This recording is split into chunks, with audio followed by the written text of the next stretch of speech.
Hare Krishna, Mother Lila, you're welcome. Happy New Year. Hare Krishna, Happy New Year. Yes, may everyone's new year be blessed with a lot of Krishna Katha and a lot of prasadam, because we all need mercy. Hare Krishna. You're welcome. Oh, wow. So, dear devotees, thank you for being here today. As usual, today is Friday, at the end of the week. And we are fortunate to have Her Grace Mother Lila Devi, who will be taking us in the depths of enjoying the SRIMAD BHAGAVATAM Katha. So Mother Lila, of course, she doesn't need any introduction. She is our very dear sister. Everybody knows her. She knows everybody. So Mother Lila, if you're ready, we'll put the verse on the screen and you may begin. Yes, please go ahead. I just saw that Raja Taruni Devi came in. Hare Krishna, Raja Taruni. Yes. Radhe Radhe. Hare Krishna. Hare Krishna. Yes, please go ahead. Hare Krishna.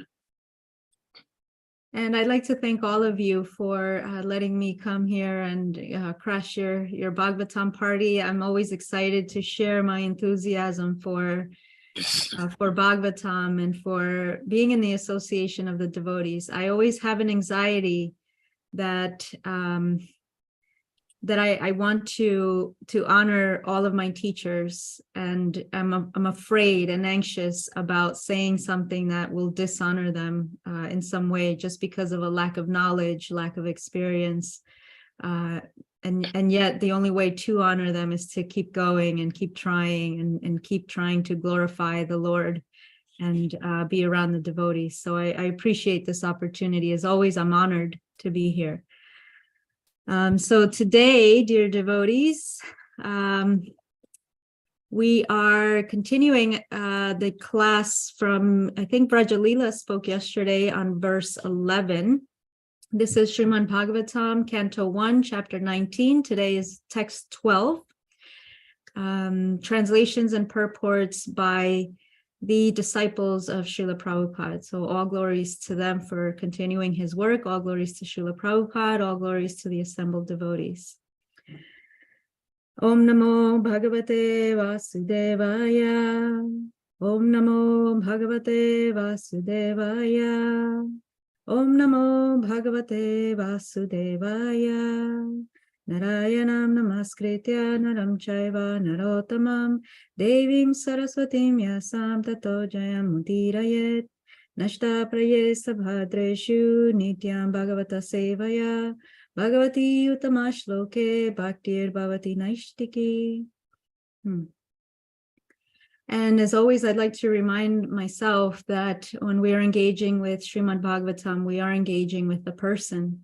This is the great glory of Krishna, that he comes to us in all ways, expected and unexpected, and there's always an opportunity to engage with the Lord, such as the reminder that Krishna is not to be found in some future time, some unknown place, and that our practice is for that. It's so that we can see him in every moment, in every place, right here, right now. And so the Bhagavatam gives us that opportunity. And so this verse 19, I'll just read the English today. I usually like to do the Sanskrit, but today we'll read the English.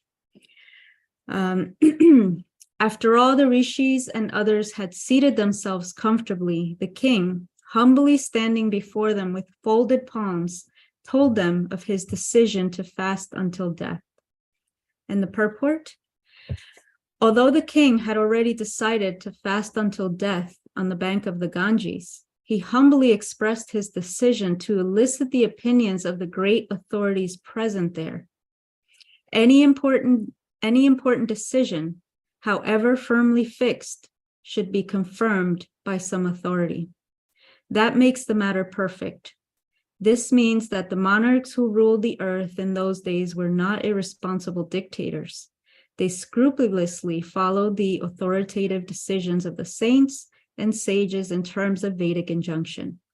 Maharaj Parikshit, as a perfect king, followed the principles by consulting the authorities, even up to the last days of his life. Srimad Bhagavatam ki jai. Om Agyana Timirandasya Gyananjana Shalakaya Chakshurum Militam Yena Tasmai Shri Gurave Namaha. Namo Vishnu Padaya Krishna Prastaya Bhutale Srimate Bhaktivedanta Swaminiti Namine.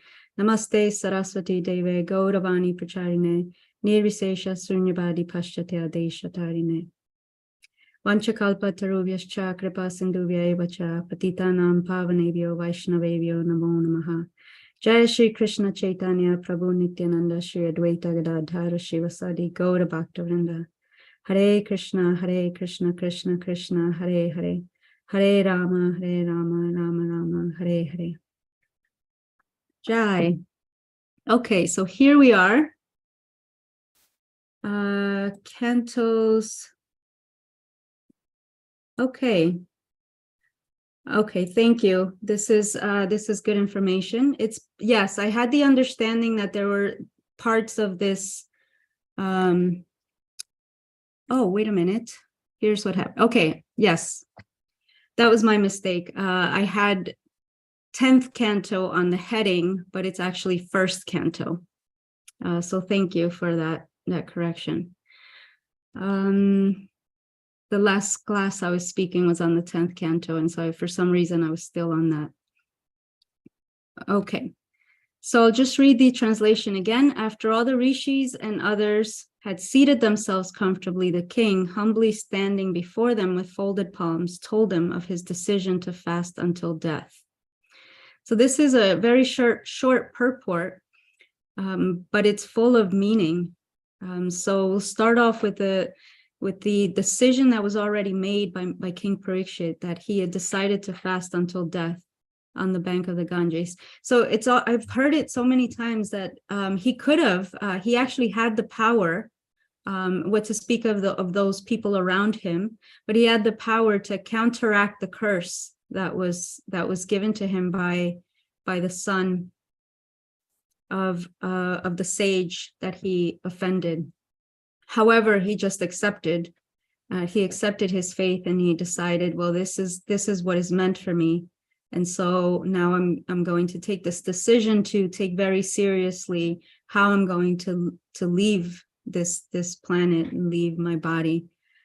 So that kind of surrender to not fight and to just go with whatever is being presented to him is a great.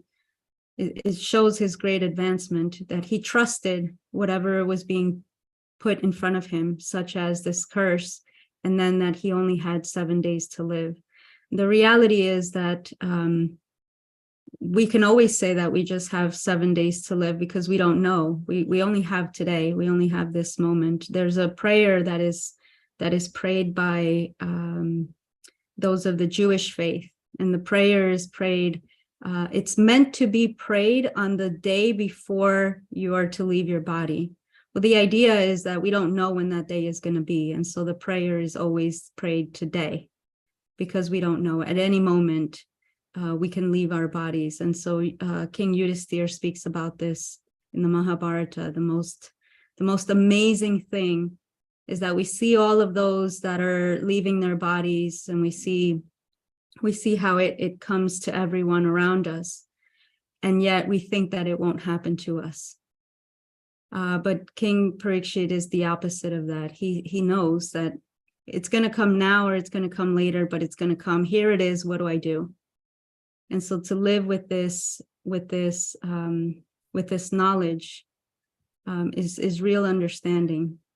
Because then we don't get confused. And then what happens when I'm not confused about the reality of my life is that because I know that I have a very limited time here, and I don't know when I'm meant to leave, I make the best use of my time. And this is what a pure devotee does. Someone once asked Rukmini Walker, the Srila Prabhupada disciple, of what is a sign of a pure devotee. And her answer was one who doesn't waste a moment. You don't waste one moment, because this is of the highest value. If the greatest danger is to lose this human incarnation, then that means the greatest value is this human incarnation, because through this human incarnation, we're able to come closer to Krishna. It gives us the ability and the consciousness, the ability to develop our consciousness so that we can remember who and understand who we are and who Krishna is. And then if we understand who Krishna is and we understand who we are, then we understand our objective. And then there's no confusion, there's no struggling, there's no fighting, there's no kicking and screaming when we're presented with all of these things that are a natural part of this world, of this life that we're in. And so Srila Prabhupada says, there's no need to struggle and try to attain happiness, because it's going to come just like suffering comes. We don't have to do anything. We just sat back and didn't do anything. Both happiness and distress will come, just like winter comes after fall and spring comes after winter. You don't need to do anything. It's built into the system. And so these are the cycles of the life and the world that we're in. And so how much of our endeavor is being wasted in trying to struggle and trying to maintain our existence when it's actually beyond our control? How much time I have here, how many days, our days are counted, but we just don't know what those days are. And so to take it very seriously, and this is one of the most beautiful things about our tradition and our philosophy, is that there is a large emphasis and a courage to speak about dying, because it's only when we think about dying that we really understand what living is. And as we get older, there's a lot of things, a lot of discomforts, a lot of fears that come with getting older. But there's also gifts and opportunities in getting older. One of the things I've noticed as I do get older is that my family members and perhaps friends, as they are older, they start to leave their bodies. And it's a wake-up call when we get to see these things that, yeah, this is real. This is real. My time here is a gift. My time here is not to be taken for granted. And so what am I going to do with this time? But it's a practice. This learning to not waste time is Krishna's energy. How to use it appropriately in his service is a practice, because we've been conditioned for many, many lifetimes of trying to use our time and our energy and directing all of our efforts to my own sense gratification and to satisfy the needs of my own false ego. So here we have King Parikshit, who's made a decision, and it's saying that he is presenting it to those who spiritually are senior than him, which in and of itself is a great example. He's a king. He doesn't need to seek anyone's approval for anything that he does, and yet he is bringing it to his authorities, or the sages. And we can see that in the world around us, that's not so. Everyone just wants to. The reason that we seek power is so that we can just do whatever we want, so that no one can tell us, don't do that. You can't, you shouldn't do that. We want to be independent. But he's showing that he does have the highest position in society, and yet there's someone who knows more than him. And so Srila Prabhupada is saying this is what it means to be a proper monarch, rather than the irresponsible dictators. There's still some countries where dictatorship is their social political system, and it's very scary. I mean, you can't do anything without their approval, and then can you imagine the fear of what that's like, of being treated in that way just because someone wants to satisfy their own need for power, their own hunger for power. And they will never ask anyone whether what they're doing is correct or incorrect. There's no authority. And on a smaller scale, this is what our society teaches us. We can see, even within the last 100 years, how everything has been moving towards this radical independence, where we start to forget that we are actually dependent on each other. We're interdependent. And this independence as people, as humans, is what is causing a lot of the troubles that's happening with the environment, with the earth, with the water, with everything. And it affects our food. It affects how we treat animals. Everything is affected. Everywhere there's effects of it. And it's because we want to be independent. We don't want to admit that we are dependent on this earth for our survival. We just want to take. And so this is a mood. This is what needs to be purified for all of us in this world. This is why we ended up here, this lording it over material nature and just thinking that this is about me, but it's not. Everything. I wouldn't even be here if it weren't for my parents, and they wouldn't be here if it weren't for their parents. I wouldn't be here if there weren't people around me who supported and cared for me, and gave me shelter. And so this interdependence is something that we can remember, try to remember often.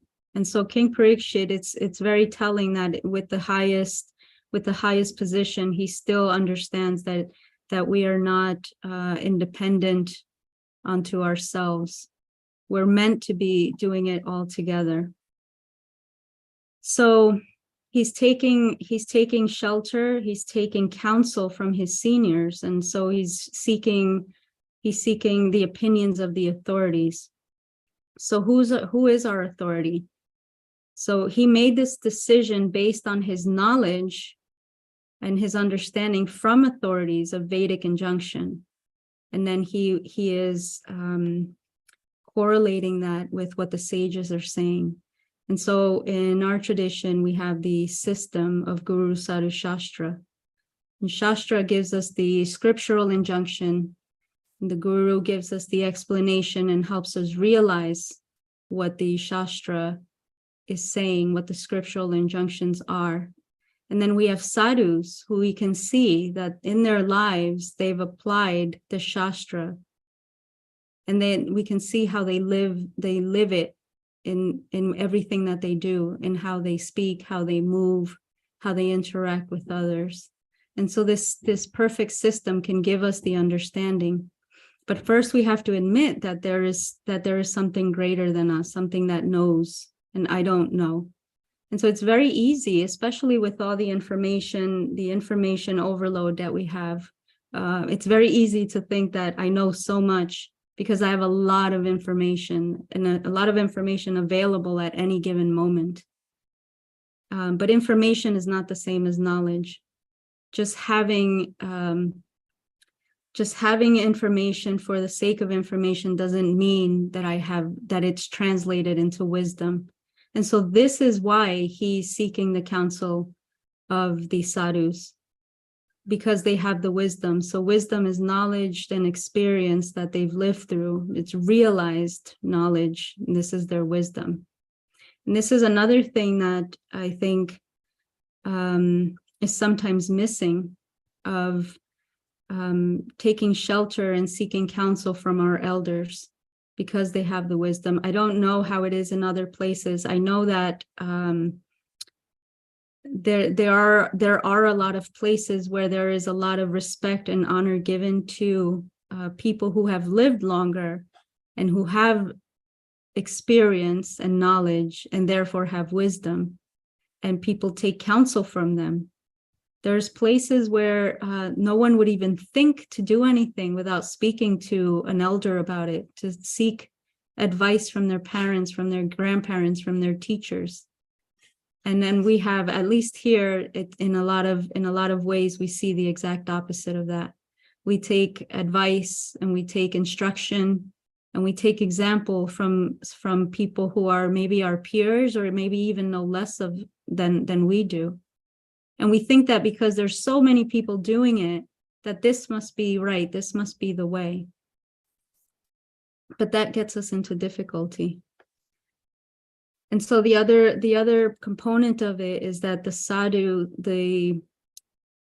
when we do something, we can't do anything without the blessings of the Vaishnavas.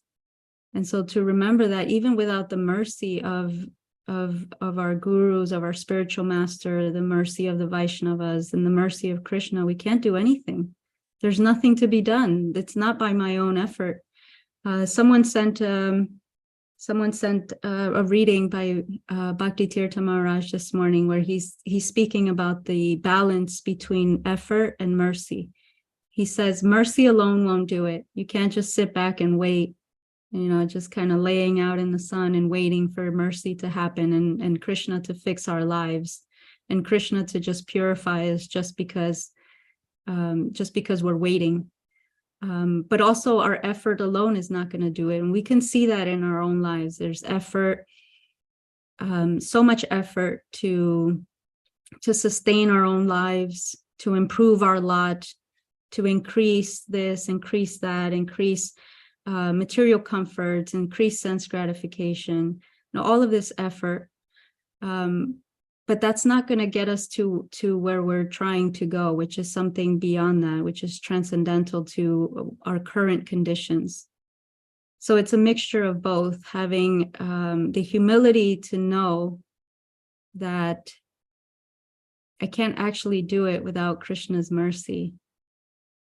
But also the understanding to know that I have to do something, right? God helps those that help themselves. This is a biblical injunction.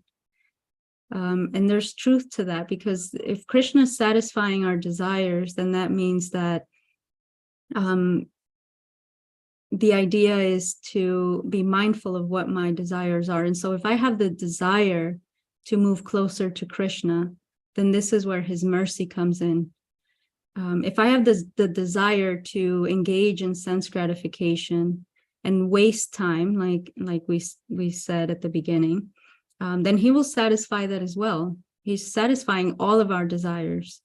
So we can't blame Krishna for exactly where we are and what is happening.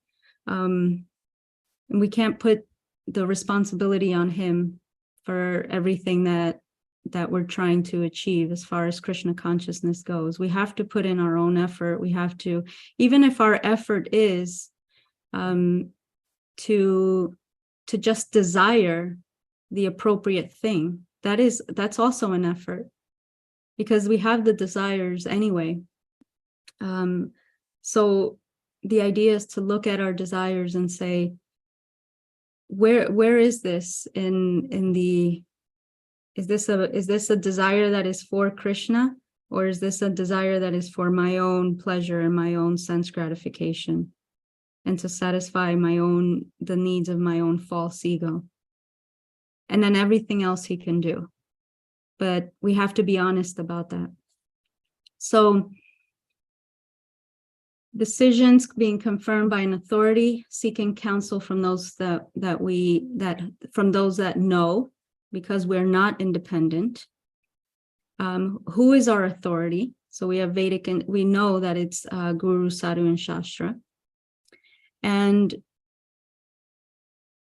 we spoke about the Shastra being the scriptural injunction, the Guru giving us the explanation and the realization of that Shastra, and then the Sadhu being the living example of the Shastra and the realization of the Shastra. And so I was thinking about this. There's so many of our acharyas who know how to expertly apply Shastra according to time, place, and circumstance. Bhaktivinoda Thakur was expert at this. Bhaktisiddhanta Saraswati was expert. And Srila Prabhupada was expert. Srila Prabhupada came to the West, and he saw that he was in a different place with its very specific circumstances, the way that the people interacted with themselves, with each other, and with their environment. Their cultural norms were different than what he'd experienced before he came here. and the times were different. So things were changing. As far as the United States went, it was the time of the counterculture. And so things were moving from one period of history into another period of history. And Prabhupada had to adjust and apply, because he understood very well the Shastra. He was able to keep the essence and apply according to the time, place, and circumstances that he was in. And he was criticized for that by his god brothers, by his peers. He was criticized for doing so. So was it that he was mistaken, or was it that he had the highest knowledge of how to do that? Because isn't it that it's the most advanced devotee who knows how to apply the Shastra and to see what is needed in any given moment and adjust according to that.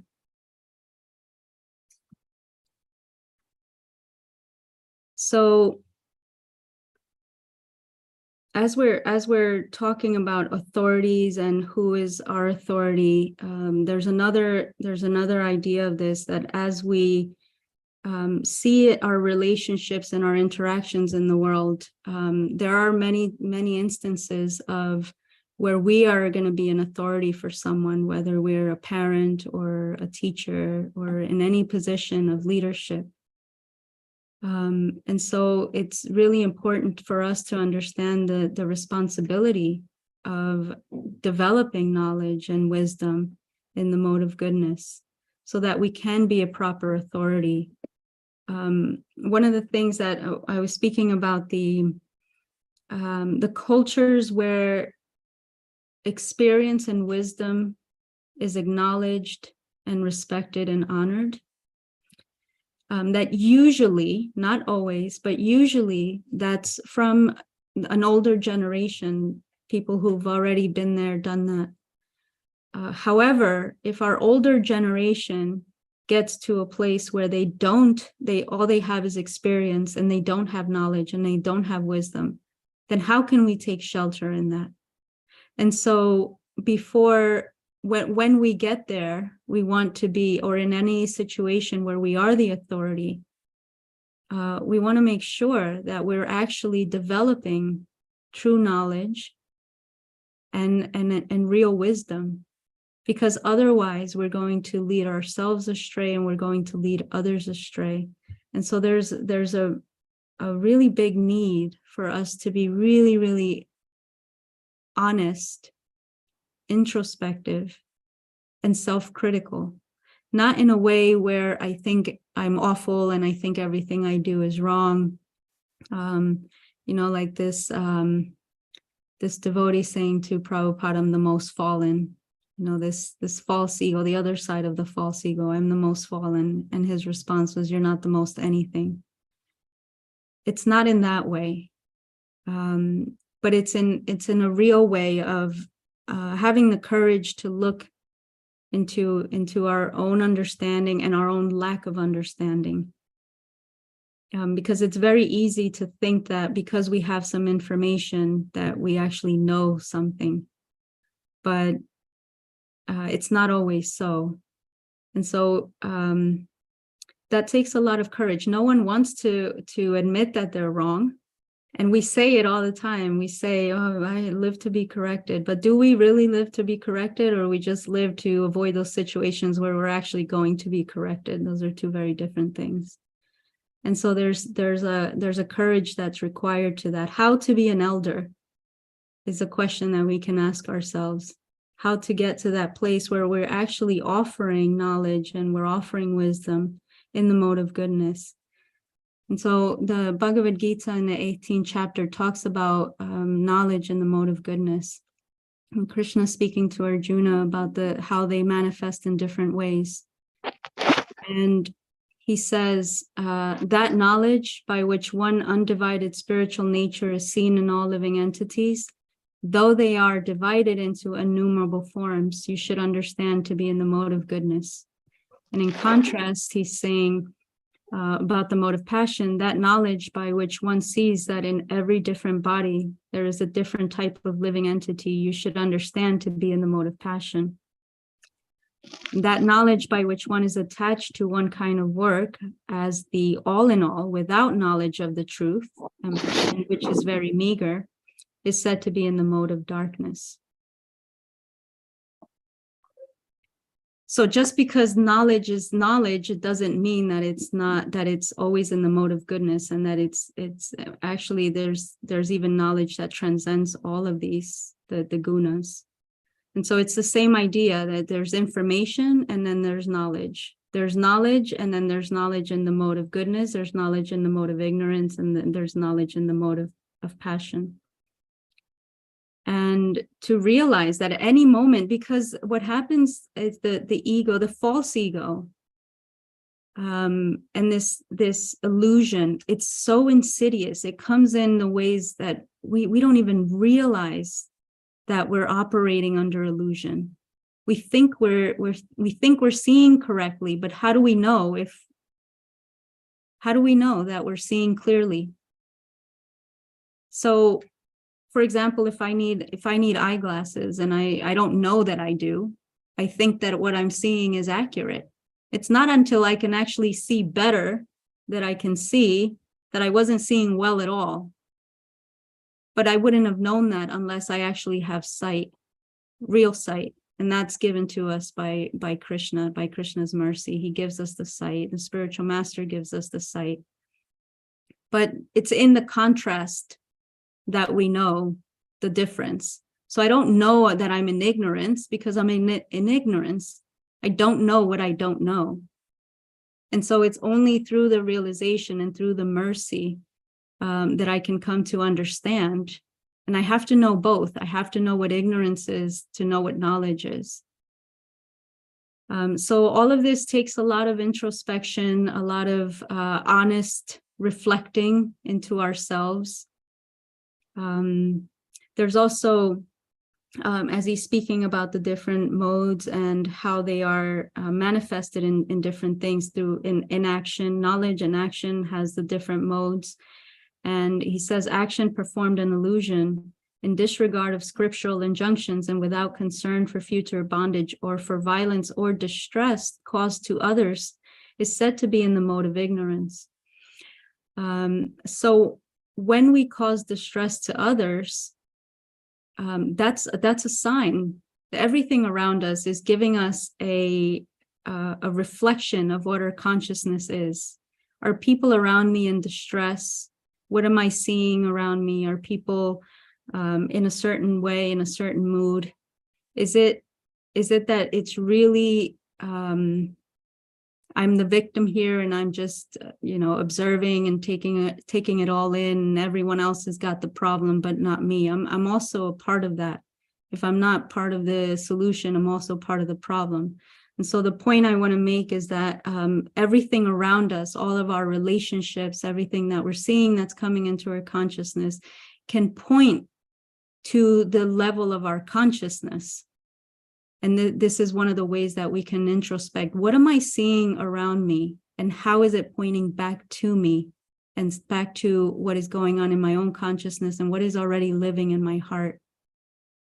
And so there are many ways to be introspective about what is happening. One of those ways is to look outside and see what I'm seeing. And then the other way is to look inside, just to be really honest, to know, pay attention to the subtleties that come up, the anarthas that come up in the heart. We can feel them. If we sit long enough, if we sit quietly enough, they start to come up. We don't even need to do anything because they want to come up. They want to be purified. That's just the nature, that this isn't natural for us to be contaminated with all of these anarthas. And so they start to bubble up because the soul doesn't, it's unnatural. It's not part of who I really am. And so therefore it starts to become uncomfortable. I start to notice it. It's almost like, if we went a long time without bathing, we'd start to feel uncomfortable. It's not natural to be in that way. It's not natural for me to be in a state of impurity. We are contaminated. But the beautiful thing is that we also get to choose to engage with that which is beyond what causes my contamination, and to realize that I'm already pure. I'm already pure. It's just a matter of removing the layers. I don't need to change the soul. That there's nothing to change. There's nothing to fix. Like Bhagavad Gita 101, nothing actually touches the soul in this way. So I'm wondering if anyone has any thoughts on this, any ideas, any comments. Hare Krishna, thank you so much, Mother Lila Devi, for the wonderful class. As I was listening to you, you touched on so many important things, which is like a challenge for all of us to try to practice in our lives. So we'll see. Devotees, you may raise your hand by using the hand emoji or your physical hand to ask your question, make your comment, or share your realization, as Mother Lila said. Hare Krishna.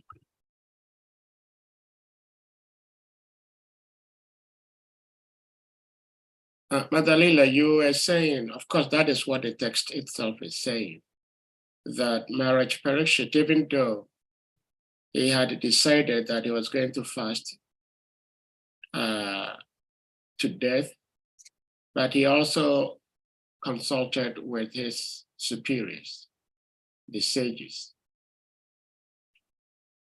And I believe, I'm just speculating here, but I believe all the sages agreed that that was the right thing for Maharaj Parikshit to do.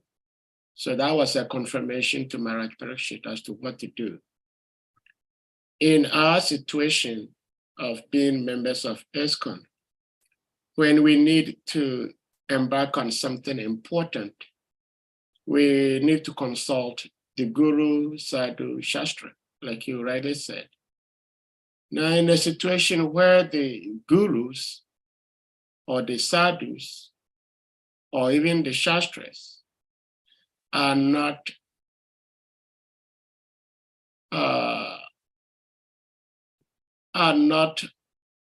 on the same frequency, like they are not in synchronicity with what is to be done. What should the devotee do?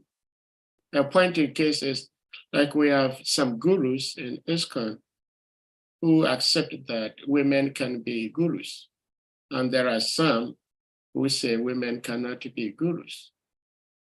I don't want you to touch on this particular topic, but I'm just giving this as an example. So if one devotee consults with authorities and the authorities are not on the same wavelength, what does the devotee do? Hare Krishna. Oh, Sahadev, that's a great question.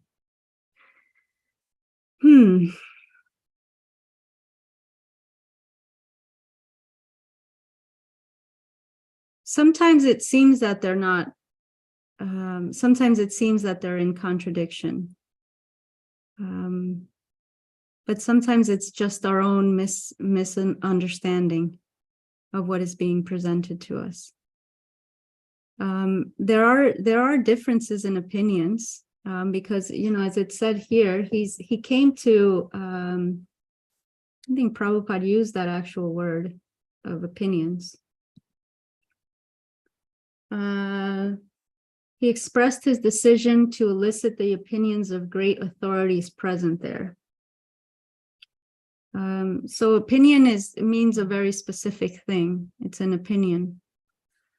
And it also says that he used the word scrupulously in following the authoritative decisions. Now, to be scrupulous is to be very careful and very thorough, to be diligent.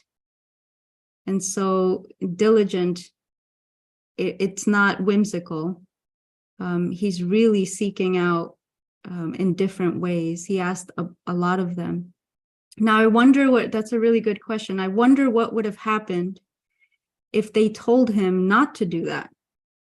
What would his reaction have been? What would he have done then? And I don't know, and I don't want to speculate, but that could have happened. And so what do we do then? I guess that's a question for all of us here, because I certainly don't know. There are things that seem to contradict. The example that I gave of Prabhupada, this is the example. This is what one of our acharyas did. So he broke a lot of rules, what others may have considered to be Vedic norms, but he was applying in the best way that he knew how, because he saw that there was a higher principle of applying the Shastra to time, place, and circumstance. So what does that example mean to us? I mean, I'm curious. I want to hear from everyone. What does that mean? Because Prabhupada in practice was very liberal, and he understood the subtleties of time, place, and circumstance where he was in. Now, if Prabhupada would have tried to force in an inappropriate way, would we all be sitting here today? So that was my original question, and the question still stands. I'm not asking the question because I know the answer. I want to hear from everyone. Was it that Prabhupada was mistaken? According to some of the people who criticized him, he was doing the wrong thing. Or was it that he was seeing from a higher perspective? Because it was causing distress to his disciples to try to live their Krishna consciousness in a way that wasn't natural for them, according to their consciousness, according to their conditioning, according to their culture. So if the Bhagavad Gita is saying that we're not to cause distress, and as a matter of fact that it's saying that there's an overarching principle, there's an overarching oneness, it's saying seeing the differences but seeing the sameness. What does that actually mean in practice? And this, I think, this is my opinion, this Prabhupada was practicing exactly that. He was practicing from the higher principle of everyone coming to Krishna consciousness and making adjustments so that the higher principle was being put into the center. But I'm curious about this. I want to know, because it happens. Sometimes, we hear from people that they've been given some instruction by their guru that isn't in line with their nature, or isn't in line with their desires, or isn't in line with where they are at any given moment. So what is one to do? How do we reconcile that? How do we honor? I mean, at the same time, if people didn't sometimes take a certain risk, like Prabhupada did, and make adjustments and move outside of the status quo, then change and progress wouldn't happen. So it takes some what's the word? I don't want to say rebellion, because it's not a rebellion. But it takes the willingness and the courage to stick to the higher principle and then adjust everything around it, rather than trying to take a principle and kind of shove it into places where it just doesn't fit. So it's a different approach, but I'm curious. I want to hear, because this is important for all of us to really discuss and try to come to some realization about. It's just going to happen more and more, because that's just the world that we're in. There's more strife, there's more discord, there's more disagreement. We're all trying to interpret in the best way that we know how. So how do we reconcile what feels appropriate for us, what feels right for us, but not lose the essence of what is meant for us as far as our Krishna consciousness goes? I'm curious. Well, Hare Krishna, thank you so much, Mother Lila. So the devotees, if anyone has, Mother Lila, you said you are curious. Well, we all better be careful, because I heard that curiosity actually killed the cat. And I hope we do not get killed here. So, Oh, I hope I don't get killed. I may have like 7 no, all minutes of to us. live. Remember, Prabhu, please unmute. Hare Krishna.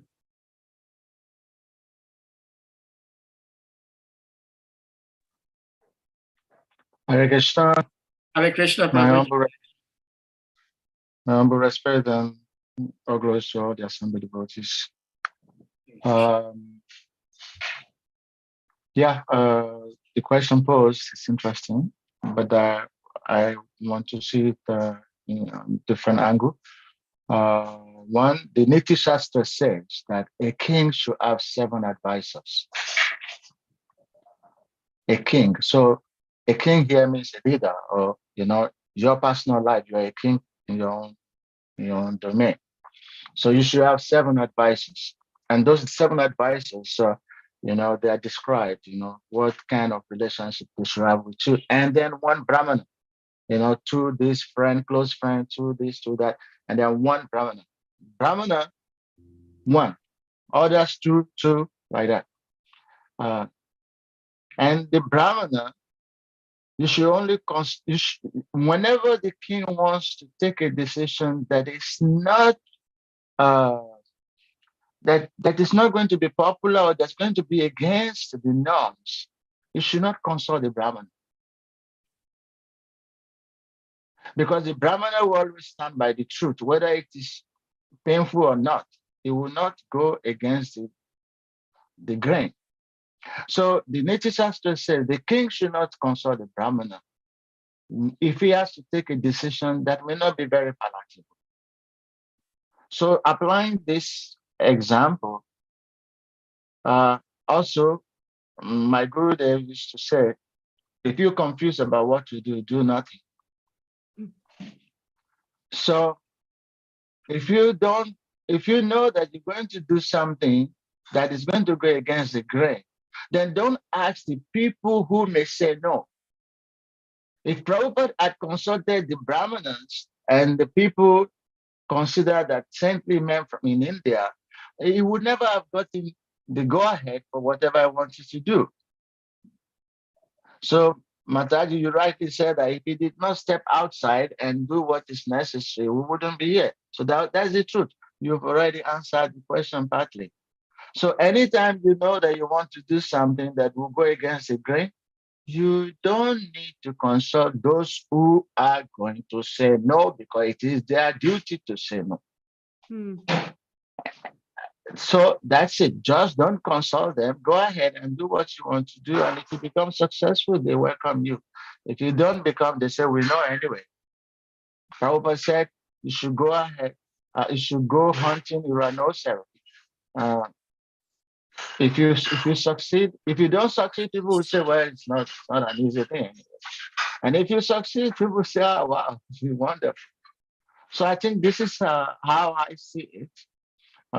That if we want to, if we have to do something, just like you asked the question, what would Parishit Maharaj would have done if they had said no?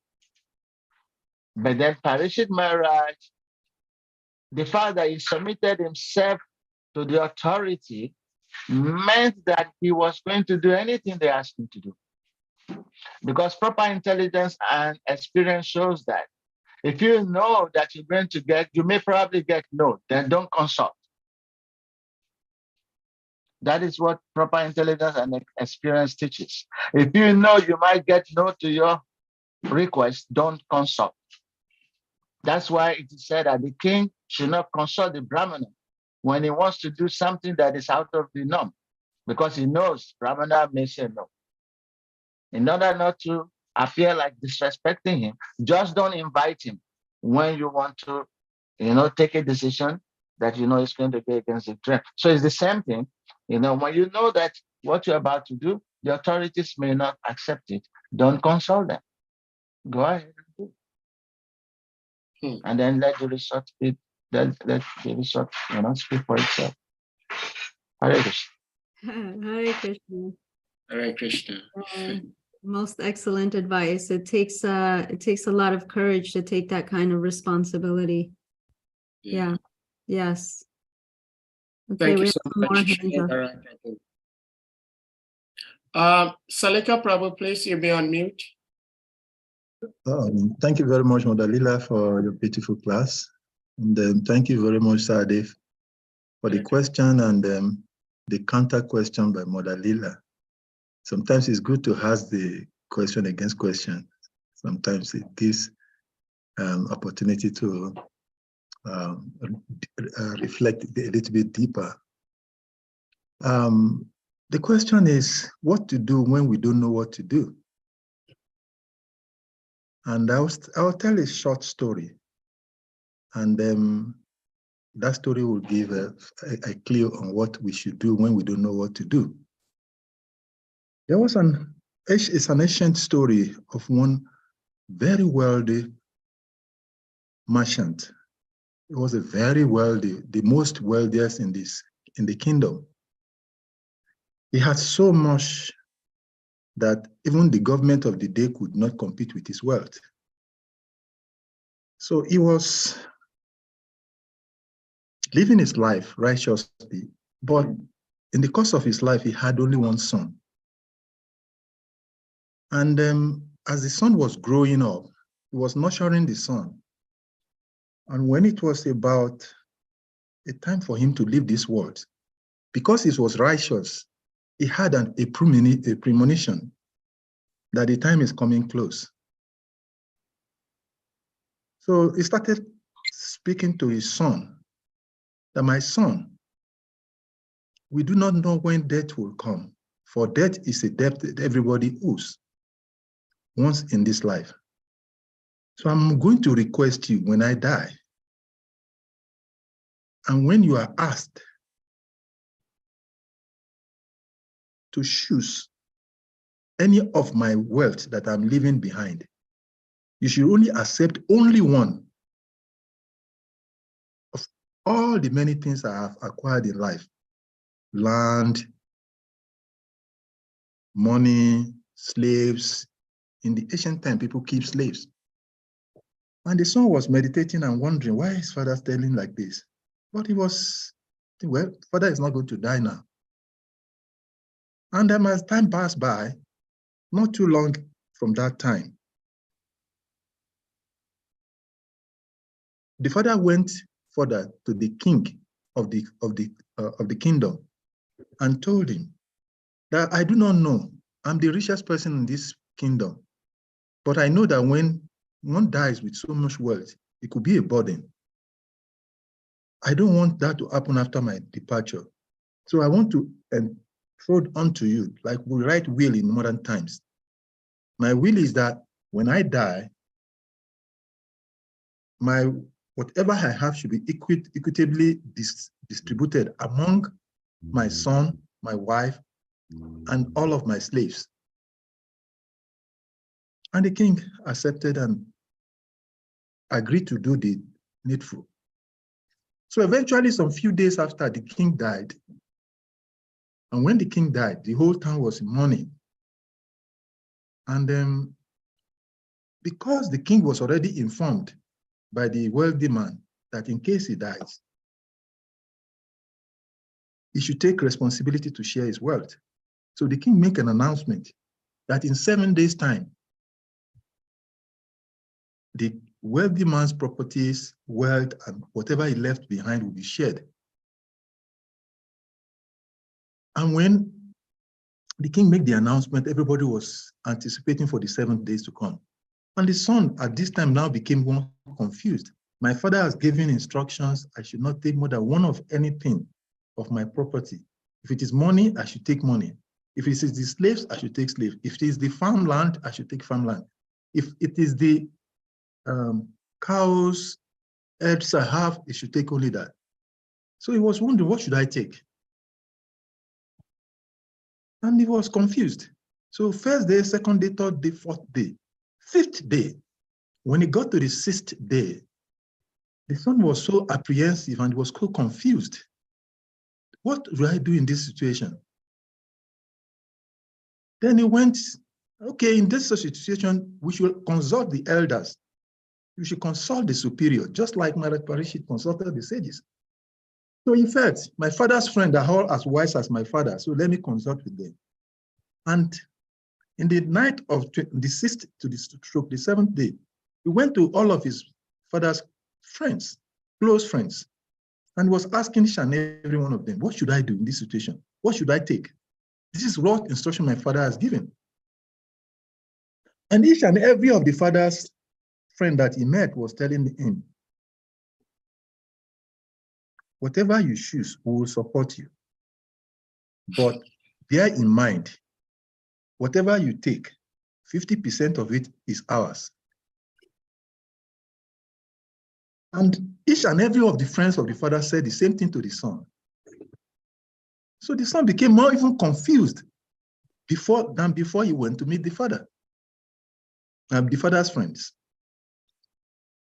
So when he came back, about a few hours to the sunrise, as usual, he went to do his meditation and prayers. And while he was praying to the Lord, by the grace of the Lord, he fell asleep. And during his sleep, the Lord sent an emissary to him and told him what he should take. And when he was informed about what he should take, when he woke up, he said, oh, the Lord is so merciful. Then he prepared himself and went to the palace. And when he got to the palace, everybody was excited, everybody was in suspense, what was going to happen today? What is the son going to take? So the king asked the son first, yes, your father has left the farmland, he has left this, he has left that, he has left this, he has left that, he has left so much money. Your father has instructed you must not take more than one of these assets that he has left behind. What do you want to take? And the son replied the king, my dear king, I will want that all of my father's slaves and the wives choose first what they wanted out of my father's wealth. And they all started choosing, since the son has given the leverage. And they all took so many valuables of the assets. And at last, the son was asked, what do you want to take? And the son asked that he wanted his father's slaves and all of his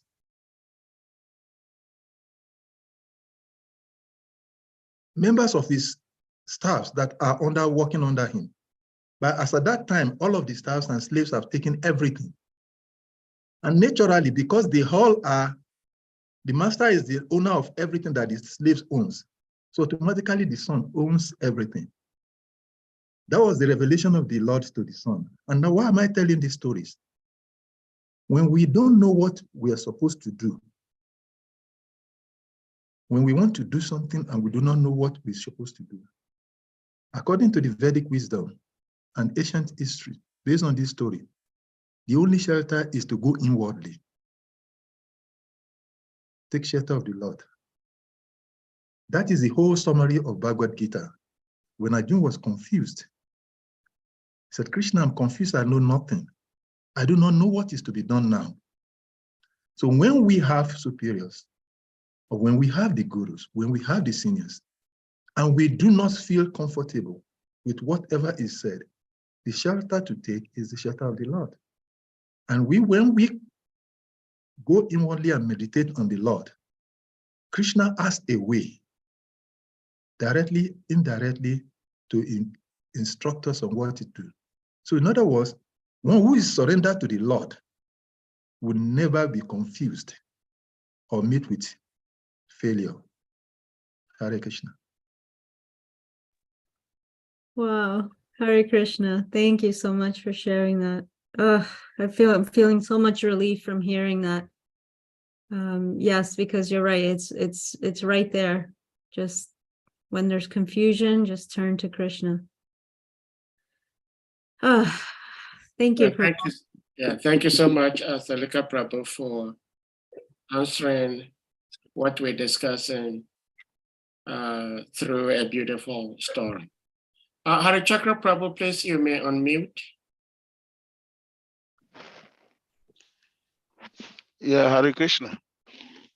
Hare Krishna. Mother, thank you very much for, and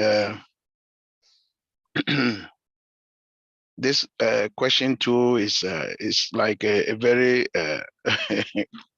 deep, confused question. But the little I have to say about it is that in your speech you were saying that especially Prabhupada took some certain decisions based on intelligence, despite that he's such a powerful guru. He looked at the situation and what do we call, adjusted certain things to suit the situation, but at the same time made sure that the essence shouldn't be missed.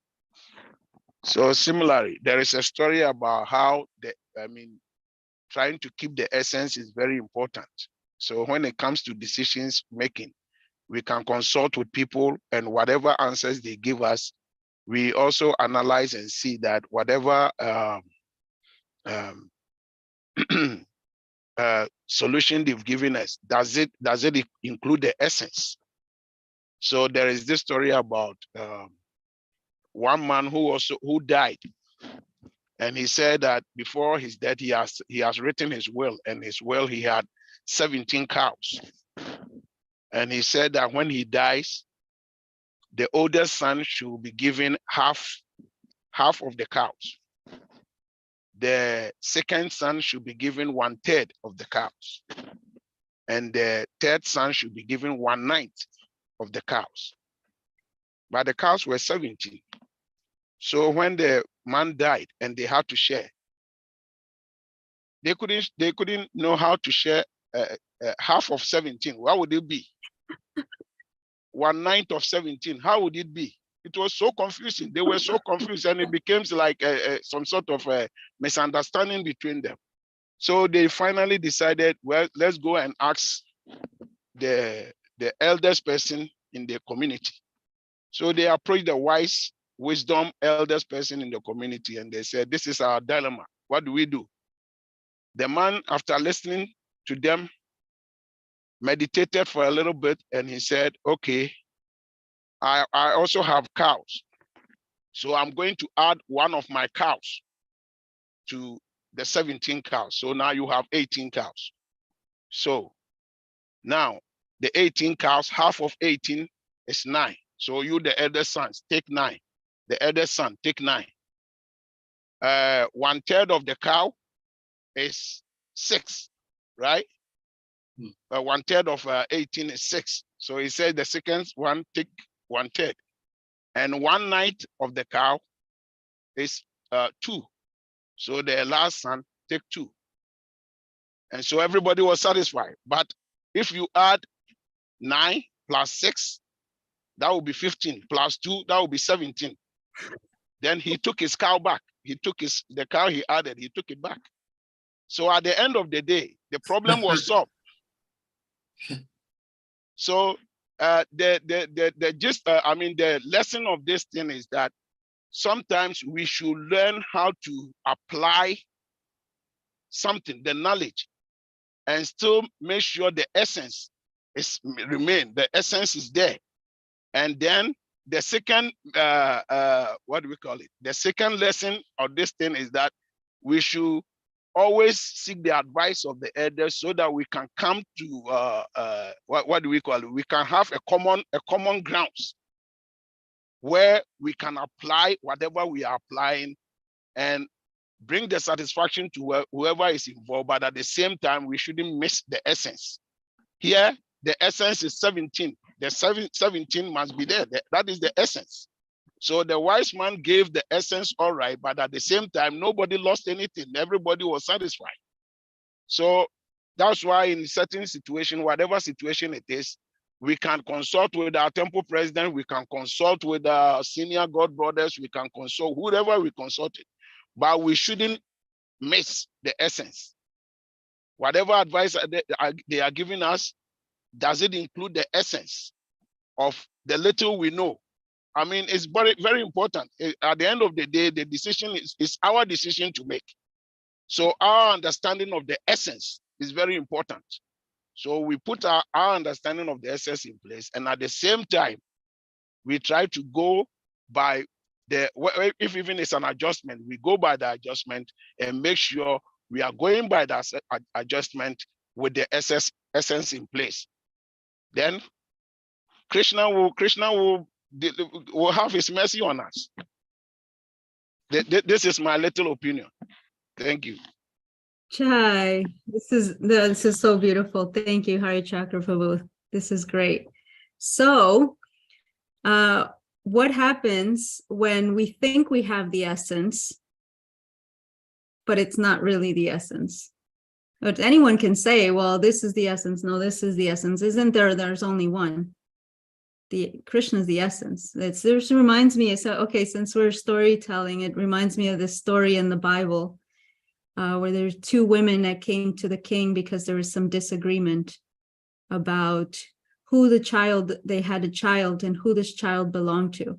And they couldn't agree. They both wanted this child. No, he belongs to me. No, he belongs to me. I'm the mother. No, I'm the mother.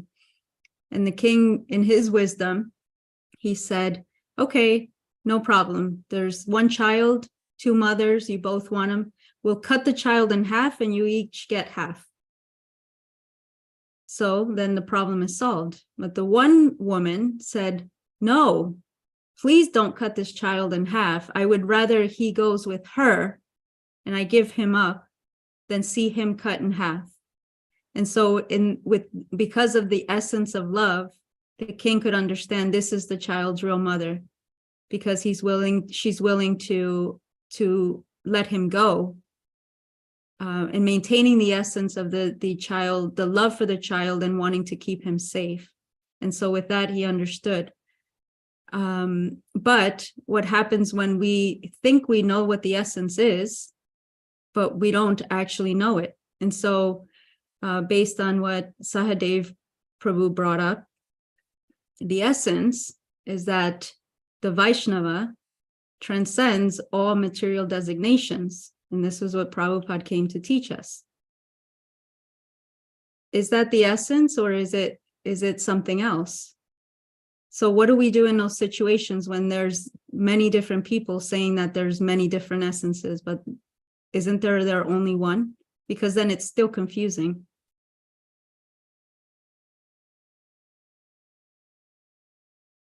Hare Krishna. So, any devotee has something to say? Share? Yeah, Hare Krishna. Yeah, please go ahead. So that story you just narrated, King Solomon making very perfect judgment. So this story is also used when it comes to conflict resolution. And what principle did King Solomon use? Is the principle of knowing the need. What is the need? Changing the word from essence now to the need. What is the need? So for him to make that decision, or the right decision, after seeing the sentiments of the two different women,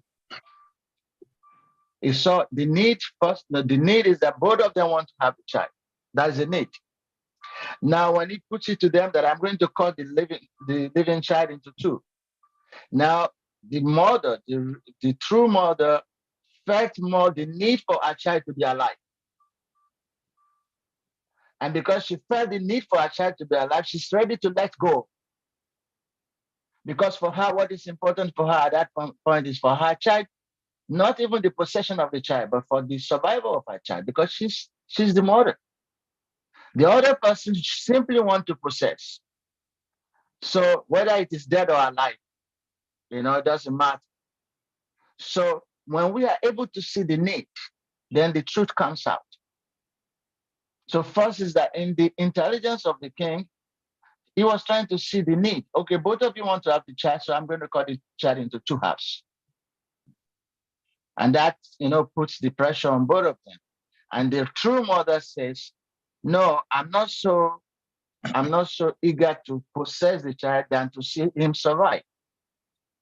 And that is the feeling of a true mother. So by trying to know the need, what is the need? Because what you call essence, you have to bring it again down to see what are you saying by the essence? What is the need? What is the need here? So if we want to apply that to our own situation, what is the need? And then if we can answer that question about what is the need, then the truth will come out. So the need can be satisfied when every party is made to be satisfied. That is what Solomon did. If we can, like the story of Arishaka Prabhu, the need can be satisfied also sometimes when we multiply what is there. So sometimes when the need becomes a problem, we have to see how to make everyone satisfied by having what they need, the need. And if the need is not sufficient, can we multiply it? What the sage did in the case of Arishaka. So in the Bible, it is said that the field is very wide. The field is vast, but then the workers are very few. So there's no need for the workers to be quarreling on one plot of land when the world is the whole place, to be walked. So if the need is to make devotees, if the need is to make disciples, if the need to preach, the sky is so big that the birds can fly without touching each other. But if we just want to fight in the same house for space, then the house we cannot change the size right now. But then look outside and see the field is so wide, the sky is so vast. So if the need is to make devotees and to preach, what is stopping anybody? So we have to see what is in need. If the need is our position within ISKCON, then of course you may not get that need satisfied based on certain cultural dispositions. But if the need is to preach, who is stopping anyone? The sky is so big that birds can fly without touching each other. Still jolly, happy. So let us address the need, what you call essence. The need, okay? Hare Krishna. Hare Krishna. Hare Krishna. Yeah, thank you very much, sir. Thank you very much, Prabhu. I just wanted to, since we're talking about stories, like Mother said, I just wanted to share another story from the Mahabharata. And it's a popular story, but sometimes Krishna is so absolute that in one pastimes, he gives so many lessons. I'm talking about the essence. Just before the battlefield of Kurukshetra, the kings partitioned into two sides, Arjuna, the Pandavas, and the Kauravas. They were scouting for support. And everybody was going to different kings and seeking for their support to support them in the battlefield. For only one need, let's use a Prabhu Vara's concept, the need to win the war. And then ultimately, Duryodhana and Arjuna thought of Krishna. We have to go to Krishna. He's very big factor in this all of this arrangement of winning the war of battlefield of Kurukshetra. So they all went. They both went on the same day, almost at the same time. And Arjuna was a little bit behind because Duryodhana came first. But as the story tells, when Duryodhana came, he stood by the head of Lord Krishna while he was resting. Arjuna came later and he stood by the foot of Krishna. And when Krishna eventually woke up, he saw Arjuna first. Oh, Partha. He was very welcoming and he was greeting. And Duryodhana, in his usual nature, counteract. Oh, you want to start your cheating game again? I came first. You cannot attend to Arjuna first. You need to attend to me first. And Krishna said, but then the fact is that I saw Arjuna first. I saw Partha first. So by natural rule, I should give him first the attendance. And after so much of back and front discussion, so Duryodhana reluctantly agreed. But in his heart, he was praying. I pray that Arjuna will not take what I'm desiring, what is my need, what I want from Krishna. And Arjuna was a bhakta. So when Arjuna looked at the situation, Krishna asked, what will you want from me? I have my army on one side. I have myself on one side. The actionists of my army will fight on one side. I will be on the other side, but I will not carry any arms. And Arjuna thought about it. To win a war, every warrior knows that there is a need for the warriors to be able to win a war. They need the crowd of warriors. But Arjuna knew the essence, that Krishna is the essence of all. So Arjuna thought in himself and he chose to take Krishna. And when Duryodhana heard him saying, Arjuna saying that I want you, Krishna, even though you're not going to carry, just be on my side. Duryodhana was very excited, was very happy. Arjuna was such a foolish person. Look at what he has missed. Even though he got the opportunity to choose first, he chooses Krishna. Krishna is not going to be taking his arms. So I have won at the end. And then, as Krishna has promised, he gave him all of the warriors. But then, when he gets to the battlefield of Kurukshetra, despite all of the armies of Krishna on Duryodhana's side, Duryodhana could not win the war. But Arjuna won. Why was Arjuna able to win? Although Krishna did not carry arms, but Krishna's guidance was there with Arjuna because Krishna was there. So what is required? The essence, whether we call it the need, whether we call it the essence, whatever it is that we want to give to it, the goal, whatever language we want to use, the essence of everything is Krishna. And when we take shelter of Krishna, it gives the guidance. And this Krishna's guidance comes in three ways. First, it will come as a clarity. And that was what happened to Arjuna when he was to choose. Although Arjuna would have naturally taken the army, but because he was taking shelter of Krishna, he got the clarity of what is to be done. Then he got the confidence of Krishna. And in addition to that, its needs was met. And that is what Krishna says in Bhagavad Gita 18:58, Machita Sarva Durgarane, that if you take shelter of me, you will overcome not only one, all. He said all the obstacles, challenges, whatever it is in the material world. So the essence is Krishna. So ultimately, if we really want to actually have, we may take shelter of some senior, we may take shelter of a temple president, we may take shelter of a guru. And that is why the Vedic tradition is so beautiful, because it says Guru, Sadhu, Sastra. And Krishna is the Sastra. Krishna speaks the scriptures. So when we take shelter of Krishna, ultimately the guidance will manifest in our endeavor, and we'll be able to succumb whatever challenges that are there. Thank you. Hare Krishna.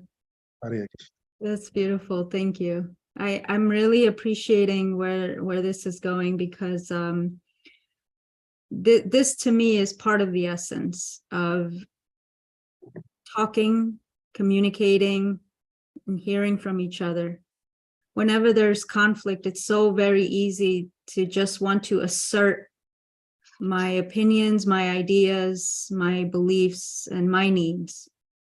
But the most difficult thing is to hear from the other, to put, for just a moment, to put aside what it is that that's going on for me, not to ignore it, but to just listen, to hear. There's no other way to resolve conflict but to hear from each other, and to deeply, deeply try to understand what is the need of the other person. What are they feeling? What are they going through? What is happening for them? And to be on, to have the courage to just receive for a moment what's happening for the other. Because we get very defensive very quickly. We don't even want to hear from the other person. And this is the wall that comes up when someone's trying to share something with us. And then immediately I just put the wall up because it doesn't match exactly what I'm thinking or exactly what I'm feeling. But if we have the courage to listen deeply and to hear and support what the other person is saying, we come to the realization that we all have the same need, because like is being said here, the essence is the need, it's the same. And we all want the same thing, and we all need the same thing. But we have to have the courage to listen to each other, to really, really listen and hear. What are my needs? What are your needs? Where is the intersection? And how can we come together with this and really understand each other? This is the essence of conflict resolution. It's the essence of communication. It's the essence of having compassion for each other. And only in that way are we going to grow together. But this is very necessary. So I really appreciate this being brought up as far as needs, conflict resolution, to find a creative solution that only starts when we can put our own just our own opinions and our own beliefs aside for just one moment. It's okay. They're not going to go anywhere. We feel threatened immediately. But the higher principle is this togetherness, to do it together, that we all have the same basic need, and that is to move closer to Krishna. So I really appreciate this. Yeah, thank you. And thank you, beautiful stories. Anyone else want to share something?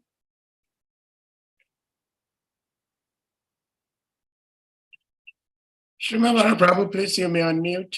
Yes. Yeah, I just want to elaborate on the need. Cannot be substituted exactly for essence, because when we're talking about conflict resolution, there are three major causes of conflict, three major causes. Need is one, power is one, and right. So if it is need, it becomes easy to resolve. That when power and right becomes the cause, then it becomes an intractable conflict. It becomes difficult to resolve. Conflicts that are based on needs are very easy to resolve, because we just need to identify what is the need. If it's not sufficient, we can multiply so that everyone can be satisfied. Like I said, the field is very wide. The sky is big for birds to fly without touching each other. So if that is the need, there will be no any rancune or any, people just understand the need is to preach. And then there is space everywhere to preach. Why can't I just go and preach? And that's not a big deal. But then if the cause is power, and do you understand what I mean by power? That is, I am superior and you are inferior, or you're supposed to be subordinate. That becomes very difficult, because it's not easy to accept being inferior to somebody. And if right, if right is the reason for the conflict, it becomes also difficult to resolve because everyone wants to claim his own right. So that is why I just want to expatiate a little bit on the need. The need is one of the causes, but it cannot replace the word essence. When we want to talk about the essence, that's another ballgame. But when we want to resolve conflicts, we have to see what are the causes of the conflict. And three major causes are outlined. There's need, power, and right. And like I mentioned, need can easily be resolved. My guru gives the example of the Palestinians and Israel, the Jews. Land was supposed to be like the problem. And then they were separated. Okay, you take the West Bank, you take this aside. But the problem is not resolved to today because the land is not just the problem. It's right. The Palestinians are claiming right to the area. It is not just whether, okay, can we have, up to, how many head of states, American president have tried to solve the problem of the need. Can we have two states in one? Can we have this just to satisfy the need?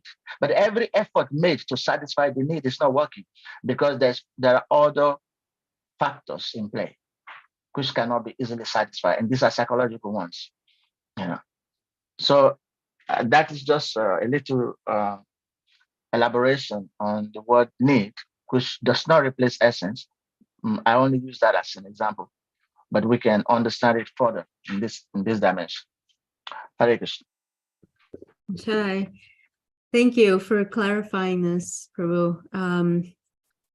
Here's how I understand that you're sharing the essence of conflict resolution for us, because what you're saying, to me, the way I hear it, can easily be applied to both sides and start to get confused about who you're talking about. And that, I think, that's the resolution right there. If we could all come to see that, then perhaps we can use our energies in coming up with a creative solution for any type of conflict. It's really important to know about this, because in all our relationships, there's conflict, and it becomes the opportunity for growth and for compassion and for understanding and for really, really hearing from another and understanding and how do we all move closer to Krishna. So I appreciate that. Thank you.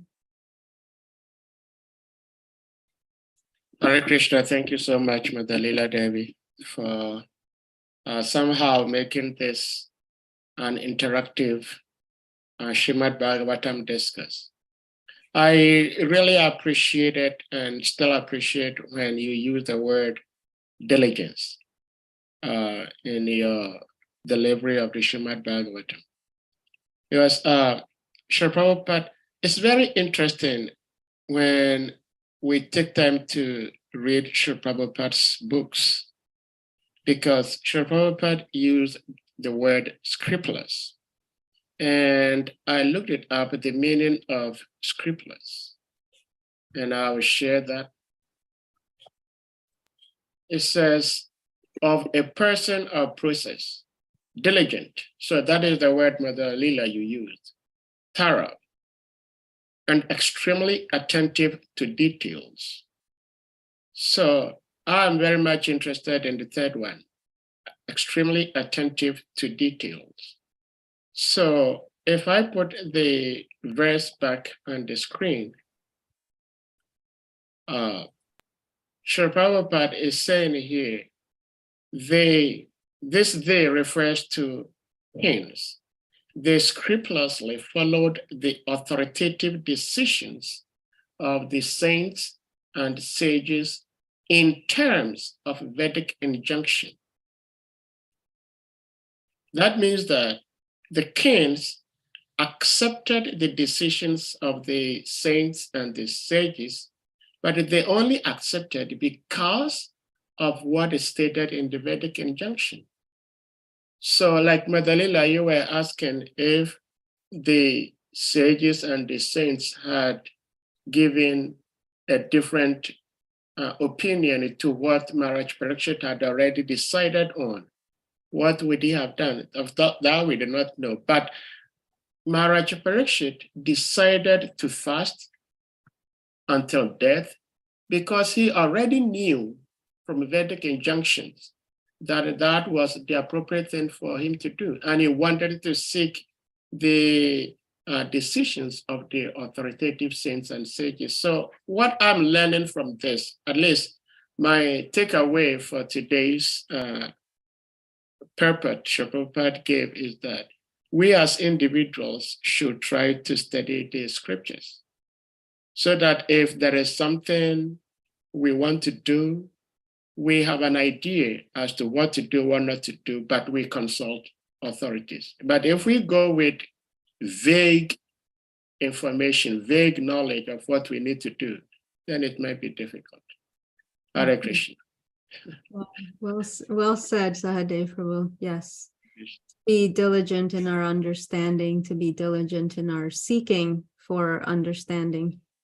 And it's all there. So making that the priority, I think, is utmost importance. So anybody with any question or comment before we bring the class to a close? We thank you all for being here. And we thank our speaker so much. So, dear devotees, we're going to, Madalila, if you have something else to say before we bring the class to a close.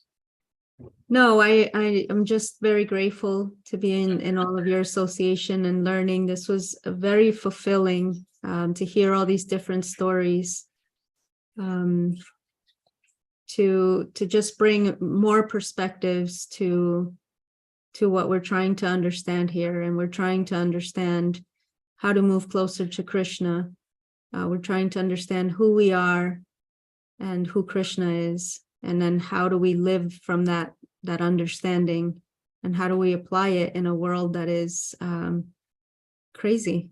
Prabhupada said this is no place for a gentleman, this is no place for a lady. So he also said we're just making the best out of a bad bargain. So the only refuge is in Krishna. In Krishna, the person, Krishna through the holy name, Krishna as Bhagavatam, and Krishna in the heart of all the devotees. So it's all there. The opportunity is there. We just have to remember. So thank you so much for reminding me. Hare Krishna, thank you so much. You talked about Srila Prabhupada making some adjustments and getting criticized for them, that we can say and we can see that because of his diligent adjustments, today all of us are here talking about Krishna, reading the Srimad Bhagavatam, which under no other circumstance would we be here if Srila Prabhupada did not do what he did. So that is why we are eternally indebted to Srila Prabhupada. So at this point, we're going to request. Hare Krishna. Hare Krishna. Hare Krishna. Yes, I'm so sorry. My obeisances to you all. Actually, I missed the class. I was doing so many things, so I could not attend today. But for about 5 minutes, what I'm hearing is that when one has a problem and would like to take a decision, what to do, and what Sadhu Prabhu you rightly said, that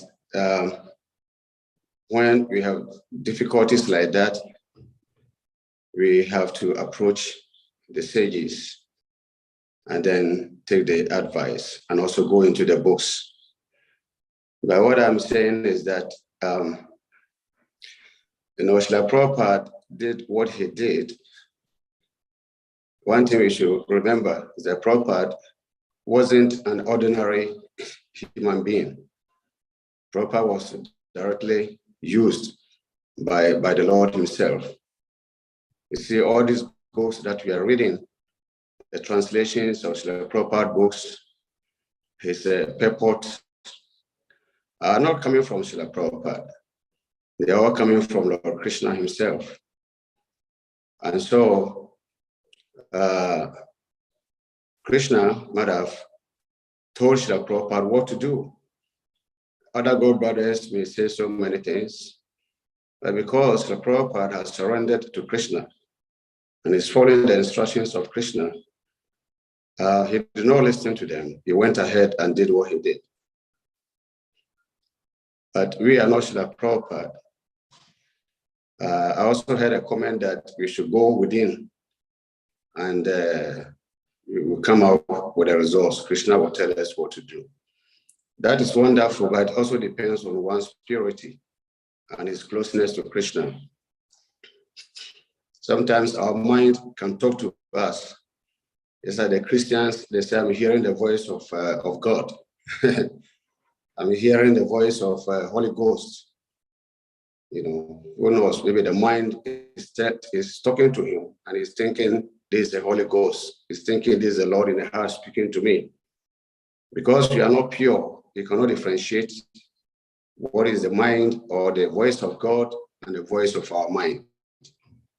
But because we are not on that platform, that's why we've been advised that whenever we have a problem, especially when we want to take such drastic decisions, we must consult with our elders. We shall never fail when we consult with the elders, materially and spiritually. When we consult with the elders with an open mind, it's the once we have a preconceived idea as to what we want to do. Once we preconceived our mind, this is what I would like to do. You want me to consult the elders, whatever they say, you are not going to listen. That person will not listen because he has a preconceived idea. And so if the Lord has instructed us, as the Lord has instructed us to approach the elders, we should do so, but do that with open mind and open heart, without any attachment. And once we open up like that and approach the sages, approach the devotees, approach the Brahmanas this way, Krishna will talk to them. Krishna will instruct them to instruct you. And once we take that instruction, you'll be successful. So what I'm saying is that we can approach our elders, that we should approach them with open mind, but not preconceived ideas. Hare Krishna. Hare Krishna. Thank you so much, His Grace Govinda Prabhu. Hare Krishna. So at this point, we're going to humbly request all the devotees to kindly unmute, and then we chant Hare Krishna Maha Mantra to express our appreciation to our revered speaker, Her Grace Mother Lila Devi. Jai. Hare Krishna, Hare Krishna, Hare Krishna, Hare Krishna, Hare Krishna, Hare Rama, Hare Rama, Hare Hare. Panchakalpatarubhyascha, Chakapatarubhyascha, Kripa Sindhubhyayivacha, Pavam Namo Vaishnavibhyo Namo Namaha. Vaishnavibhyo Namo Namaha.